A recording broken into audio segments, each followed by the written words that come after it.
साथ संगत जी प्यार से कहिए धन निरंकार जी। आइए साथ संगत जी, दास आप सभी के चरणों में एक प्यारा सा होली गीत रखने जा रहा है, जो कि इस गीत को आप काफ़ी अपने मिशन में सुने होंगे।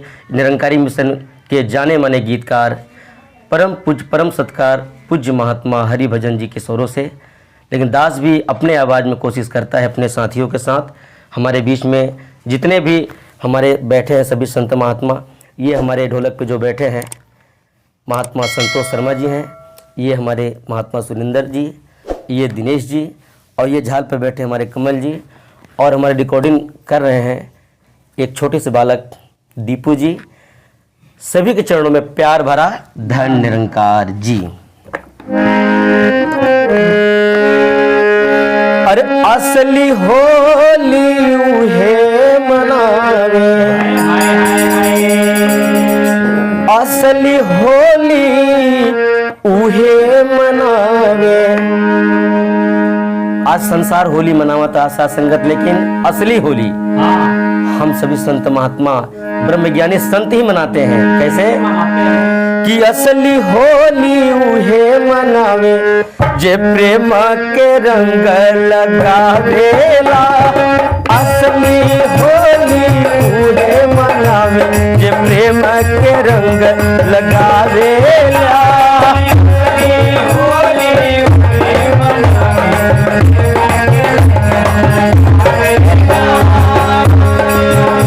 जे प्रेम के रंग लगावेला,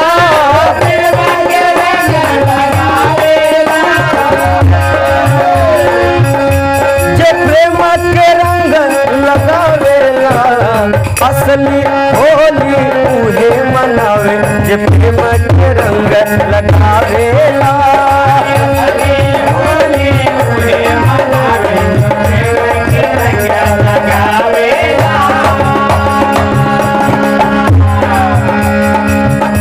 संगत, असली होली के मतलब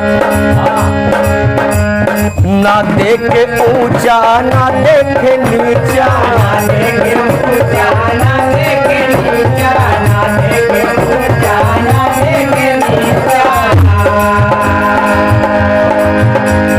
ना देखे ऊंचा ना देखे नीचा, ना देखे नीचा, ना देखे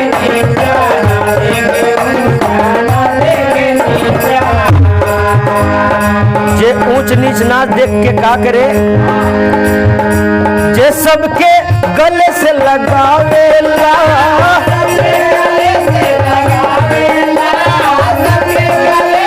लगावेला असली होली उहे मनावे जे प्रेम के रंग लगावेला।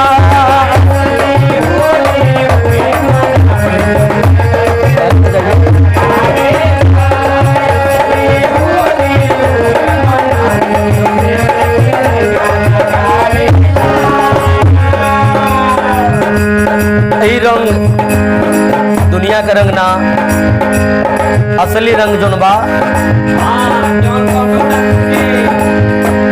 ना रंग नीला ना रंग पीला,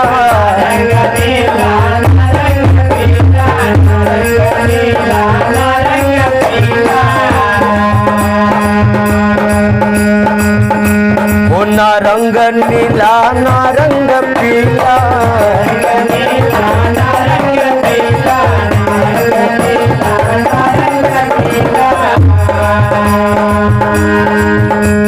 सच्चा गुरु से बात समझिला,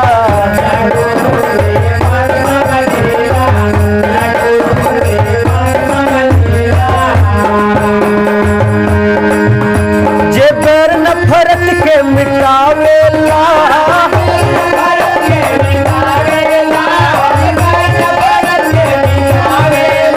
जे बैर नफरत के मिटावेला। असली होली उहे मनावे प्रेम के रंग लगावेला।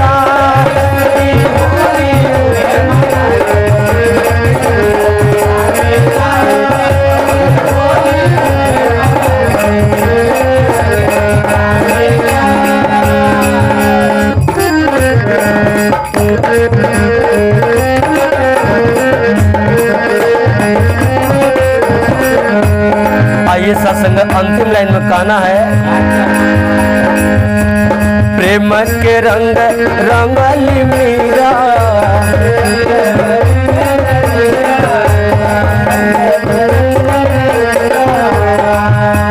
प्रेम के रंग में रंगली मीरा,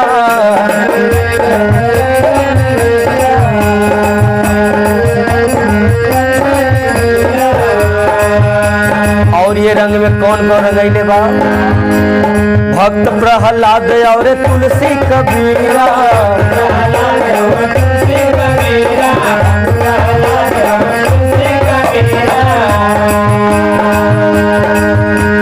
वेद और ग्रंथ बतावेला, वेद और ग्रंथ बतावेला, असली होली उहे मनावे, असली होली के मनावे? असली होली मासू दीक्षा मनावे, ये प्रेम के रंग लगावेला। असली होली,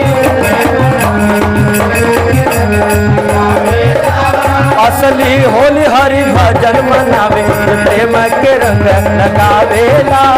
असली होली उहे मनावे, असली होली उहे मनावे, प्रेम के रंग लगावेला। असली होली उहे मनावे, प्रेम के रंग लगावेला। प्यार से कहिए धन्यवाद।